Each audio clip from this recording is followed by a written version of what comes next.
तो दोस्तों आइए देखिए, आज हम शुरू करेंगे importance of pH in everyday life कि हमारी जो रोज़मर्रा की ज़िंदगी है उसमें पीएच का क्या इम्पोर्टेंस है। यानी पीएच यानी कि ये जो हमारा एसिडिटी हो गया या बेसिसिटी हो गया, तो इस चीज़ का क्या इम्पोर्टेंस है, आइए देखते हैं। Are plants and animals pH sensitive. तो कह रहा है कि क्या जो प्लांट है या फिर एनिमल्स है ये क्या पीएच सेंसिटिव होते हैं। मतलब अगर उसमें कोई भी उसके बॉडी में पीएच का चेंज हो जाए, ठीक है, नॉर्मल जैसा होना चाहिए उससे कुछ भी चेंज हो जाए, पीएच का मतलब तो आपको समझ में आ ही गया होगा। तो क्या उसकी वजह से उसके बॉडी में भी कोई चेंजेस होती है, तो आइए देखते हैं। Our body works within the pH range of 7 to 7.8। ठीक है, हमारी जो बॉडी का पीएच है, मतलब हमारी बॉडी जो नॉर्मल फंक्शन करती है अच्छे से, वो किस पीएच में करती है, 7 से 7.8 के बीच में। अगर इससे कम या इससे ज़्यादा हुआ तो फिर बॉडी के फंक्शन में मामला गड़बड़ हो जाता है। क्लियर हुआ। Living organisms can survive only in a narrow range of pH change. ठीक है, तो कह रहा है कोई भी जो लिविंग ऑर्गेनिज्म है इसमें जो नैरो चेंज होना चाहिए। नैरो मतलब इनका जो पीएच चेंज है ये बहुत ही कम होना चाहिए। ठीक है, बहुत ही कम पीएच के अंदर ही इनकी ज़िंदगी चलती है, उससे कम या ज़्यादा हुआ तो फिर मामला गड़बड़ है। ठीक है, when pH of rain water is less than 5.6 it is called acid rain. Clear हुआ। यानी जो बारिश होती है, बारिश में इस बारिश के पानी का भी कुछ ना कुछ तो पीएच होगा ही। अब वो पीएच अगर 5.6 से कम हो तो ऐसे बारिश को, ऐसे पानी को हम क्या बोलते हैं, एसिड रेन बोलेंगे। ठीक है, एसिड रेन सुना है ना, जो इन्वायरमेंट में गैसेस होती है उसके साथ हमारे बारिश के पानी घुल के थोड़ा सा एसिडिक हो जाता है। ठीक है, तो उसको बोलते हैं एसिड रेन। अब उसके लिए जो लिमिट लगाया गया वो लिमिट क्या है, 5.6 से कम। When acid rain flows into the river, it lowers the pH of the river water। अब कह रहा है यही एसिडिक वाटर अगर रिवर में चला जाएगा तो क्या करेगा, नदी की पानी की पीएच को भी कम कर देगा। The survival of aquatic life in such reverse becomes difficult. और अगर ये पीएच चेंज हो गया तो इसकी वजह से क्या होगा, वो जो पानी के अंदर जो लिविंग ऑर्गेनिज्म है उनके लाइफ पे भी असर पड़ेगा। ठीक है, क्योंकि ज़्यादा पीएच चेंज होगा तो क्या करेगा, वो फिर सरवाइव नहीं कर पाएगा। क्लियर हुआ।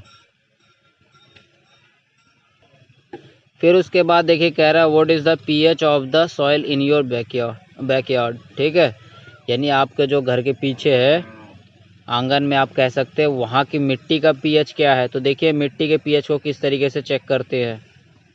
तो देखिए, plant requires a specific pH range for their healthy growth. ठीक है, कि अगर मिट्टी का पीएच एक पर्टिकुलर लेवल पे होगा तो उस पीएच पे जो पौधे अच्छे तरीके से ग्रो कर सकता है, मतलब बढ़ सकता है या अच्छे से उग पाएगा। To find out the pH required for the healthy growth of a plant, you can collect the soil from the various places and check the pH in the manner described below in activity 2.12। तो कह रहा है किसी भी मिट्टी का अगर आपको पीएच चेक करना है तो उसका जो प्रोसीजर क्या है उसको चेक करने के लिए जो एक्टिविटी है इसमें जो भी तरीका बताया गया इसके हेल्प से आप कर सकते हैं। ठीक है, और अगर आपको पीएच पेपर चाहिए तो किसी भी स्टेशनरी पे जाके आप ले सकते हैं, पीएच पेपर मिल जाएगा। Also you can note down which plants are growing in the region from which you have collected the soil. अब देखिए पीएच अगर हमें पता चल जाएगा तो किस प्लांट को किस पीएच पे उगाना चाहिए, अगर वो चीज़ हमें पता रहेगा तो हम पर्टिकुलर उसी प्लांट को अगर उगाएंगे तो हमारी जो ग्रोथ है वो अच्छा होगा। क्लियर हुआ। फिर देखिए एक्टिविटी में क्या कह रहा है, किस तरीके से हमें पीएच चेक करना है। Put about 2 gram soil in a test tube and add 5 ml water to it. तो क्या लेना है आपको, 2 ग्राम सॉइल लेना है, उसमें 5 ml पानी मिला देना है। फिर उसके बाद क्या कह रहा है, उसको हमें शेक कर देना है। शेक मतलब हिला देना है। ठीक है, उस पूरे कंटेंट को हिला देना है। फिर उसको फिल्टर कर लेना है। तो देखिए लिखा हुआ filter the content and collect the filtrate in a test tube. अब वो जो फिल्ट्रेट बनेगा यानी जो फिल्टर करने के बाद जो नीचे बचेगा ना उसको हमें इकट्ठा कर लेना है दूसरे टेस्ट ट्यूब पे, ठीक है। फिल्ट्रेट मतलब वही जो फिल्टर करने के बाद बचा पानी के अंदर जो मिट्टी घुला हुआ होगा वो वाला part. Check the pH of this filtrate with the help of universal indicator paper. और इसका pH किससे चेक करना है? जो यूनिवर्सल इंडिकेटर पेपर होगा हमारे पास, यानी वही pH पेपर से। What can you conclude about the ideal soil pH for the growth of plants in your region. तो इस तरीके से आपके एरिया में जो भी प्लांट उगता होगा उस पर्टिकुलर pH पे कौन सा सही रहेगा उस प्लांट को आप लगा सकते हैं, ठीक है। फिर उसके बाद देखिए कह रहा है pH in our digestive system. हमारे डाइजेस्टिव सिस्टम में भी एक पर्टिकुलर pH होता है। अगर उतना pH नहीं होगा तो खाना डाइजेस्ट नहीं होगा, खाना डाइजेस्ट नहीं होगा तो फिर प्रॉब्लम्स शुरू हो जाएगा, ठीक है। फिर देखिए क्या है, it is very interesting to note that our stomach provides hydrochloric acid. तो स्टमक में क्या बनता है? HCl, hydrochloric acid. It helps in the digestion of food without harming the stomach. अब देखिए खाना तो हम खा रहे हैं, इस लाइन को मतलब को समझने के लिए थोड़ा सा आपको डीप में जाना होगा। ये देखिए ये हमारे स्टमक की लेयर, ठीक है। अब देखिए इस स्टमक के अंदर खाना पड़ा हुआ है, यानी अगर हमने चिकन खाया तो उस चिकन को कौन डाइजेस्ट कर रहा है? HCl, यानी ये HCl इस चिकन को तोड़ रही है, मतलब ख़राब कर रही है। अब देखिए हमारा ये जो स्किन है, ये स्किन भी तो चिकन ही है, फिर ये क्यों नहीं ख़राब हो रहा है लेकिन ये ख़राब हो जा रहा है, ठीक है। तो इसका आंसर ये है कि ये जो स्टमक की लेयर है, इस लेयर के ऊपर समझिएगा ध्यान से, इस लेयर के ऊपर एक अलग से चिकनी लेयर होती है, ठीक है ना, एक स्मूथ लेयर होती है ये। तो ये जो लेयर है, ये लेयर क्या करती है? इस HCl के अटैक को ये जो हमारा स्टमक का लेयर है इसके ऊपर नहीं होने देती। क्लियर हुआ? समझ में आया? तो ये है आपके आंसर कि ये जो स्टमक का लेयर है, इस लेयर के ऊपर एक अलग से लेयर होता है और इस लेयर की वजह से ये HCl इसको पेनिट्रेट करके यहाँ पे नहीं जा पाता है।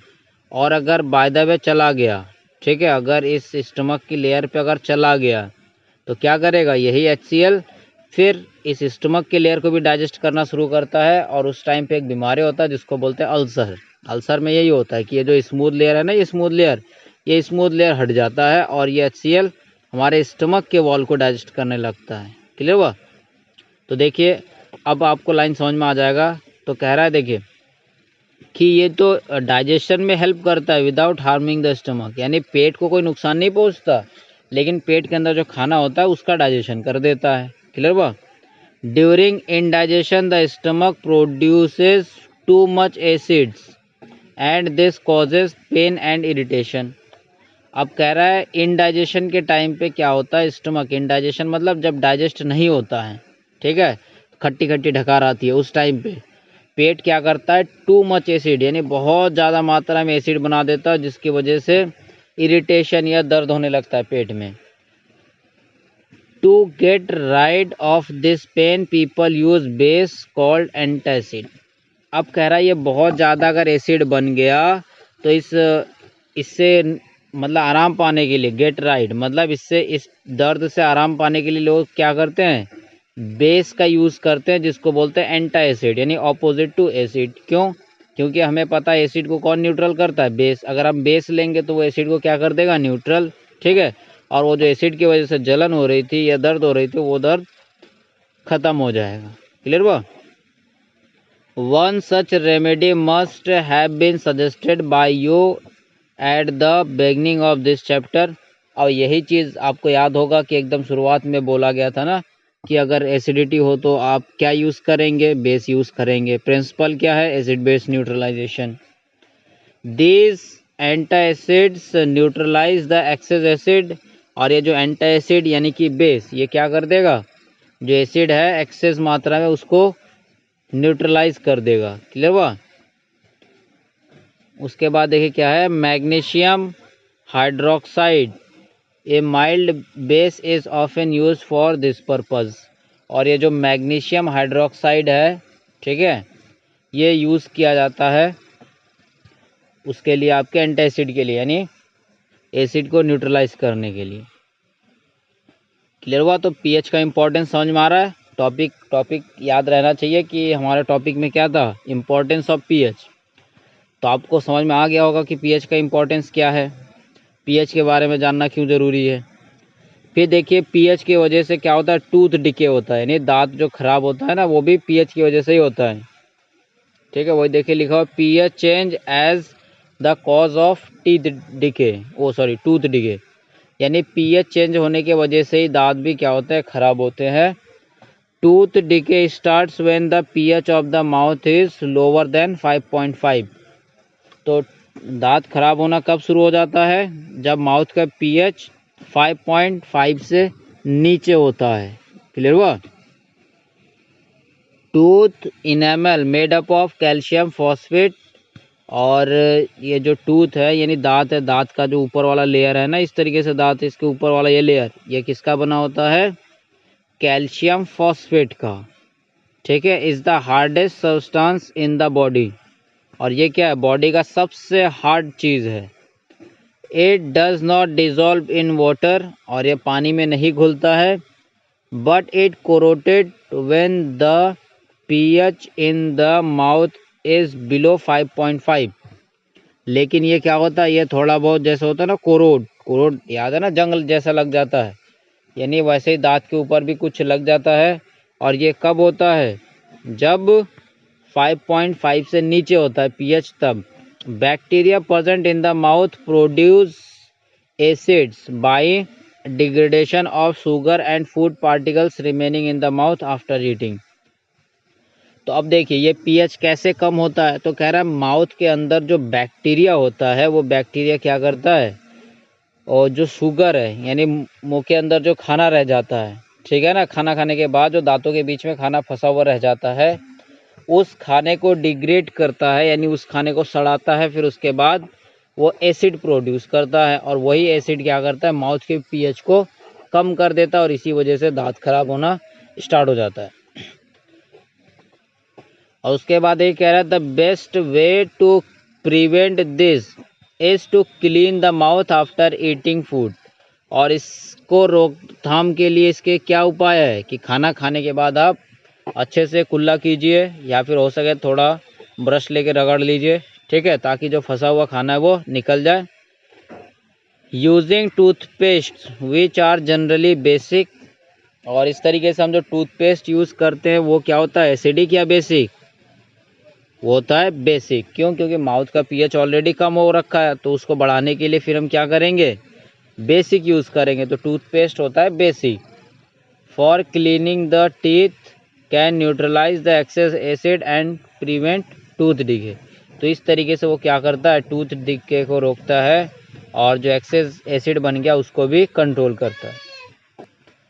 फिर उसके बाद देखिए यहाँ पे लिखा हुआ है self defence by animals and plant through chemical warfare. ठीक है, तो कह रहे कई सारे जो एनिमल है वो अपना सेल्फ डिफेंस यानी खुद का बचाव भी कैसे करते हैं, इस पीएच चेंज के थ्रू करते हैं, यानी कहीं ना कहीं एसिडिक या फिर बेसिक के थ्रू। तो देखिए क्या कह रहा है, have you ever been stung by a honey bee, तो कह रहा है क्या अब आपको कभी हनी बी ने वो डंक मारा है। Bee sting leaves an acid which cause pain and irritation, तो ये जो बी का स्टिंग है तो वो क्या करता है, यानी जो मधुमक्खी का जो डंक है वो क्या करता है, उसमें एक एसिड होता है, ठीक है ना, वो क्या करता है, एक एसिड को छोड़ देता है जिसकी वजह से पेन होता है, जलन होता है। Use of mild base like baking soda on the stung area gives relief. अब अगर जहाँ पे मतलब डंक मार दिया वहाँ पे अगर हम बेकिंग सोडा डाल दें तो हमें रिलीफ मिल सकता है, क्योंकि एसिड है, बेकिंग सोडा क्या करेगा, न्यूट्रलाइज कर देगा। Stinging hair of nettle leaves inject methanoic acid causing burning pain. अब ये देखिए एक निडल लीफ है कोई, ठीक है ना, इसके स्टंग में क्या होता है, मिथेनोइक एसिड होता है, और ये मिथेनोइक एसिड क्या कराता है, बर्निंग यानी जलन जलन सा फील कराता है। एक पौधा है, ठीक है, निडल लीव्स का पत्ती। फिर उसके बाद देखिए यहाँ पे कह रहा है नेचर प्रोवाइड्स न्यूट्रलाइजेशन ऑप्शंस, यानी नेचर में कुछ ऐसी भी चीज़ है जो क्या करता है, उस एसिड को न्यूट्रलाइज कर देता है। क्लियर बात? तो वही देखिए लिखा हुआ needle is a herbaceous plants which grows in wild. Its leaves have stinging which cause painful stings when touches accidentally. तो कह रहा है इसके जो लीफ को अगर एक्सीडेंटली, यानी एक्सीडेंट का मतलब तो समझ में आता ही है, जानबूझ के नहीं, किसी भी तरीके से अगर टच हो जाए तो फिर क्या होता है, वहाँ पे पेनफुल यानी दर्द होने लगता है। क्लियर हुआ? This is due to the methanoic acid secreted by them. और ऐसा क्यों होता है? क्योंकि उनके कांटों में क्या होता है, methanoic acid. A traditional remedy is rubbing the area with the leaf of dog plant. अब कह रहा है जहाँ पे वो कांटा लग जाए उस पत्ती का, तो वहाँ पे क्या करो, एक जो डॉग प्लांट है, ठीक है, उसको, उसकी पत्ती को लेकर रगड़ दो, तो फिर एसिड बेस न्यूट्रलाइजेशन हो जाएगा। Which often grows besides the nettle in the wild.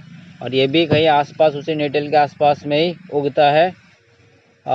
Can you guess the nature of the dog plant. तो डॉग प्लांट का नेचर कैसा होगा आप गेस कर सकते हैं? तो सीधी बात है, उसका एसिडिक था तो इसका क्या होगा, बेसिक होगा, तभी तो न्यूट्रलाइज हो रहा है। So next time you know what to look out for if you accidentally touch a needle plant while trekking.